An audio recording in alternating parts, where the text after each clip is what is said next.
Sebuah rekaman ramai beredar di media sosial Telegram Selasa 30 Mei 2023. Dalam rekaman tersebut memperlihatkan detik-detik penyerangan terencana pada posisi militan Ukraina di tengah hutan.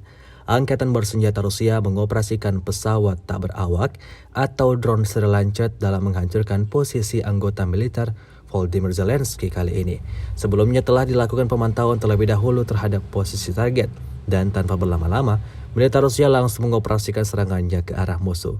Hasilnya, ledakan dahsyat terjadi dan diyakini Rusia tak ada yang tersisa di sana. Video ini viral dan menuai beragam komentar dari warganet.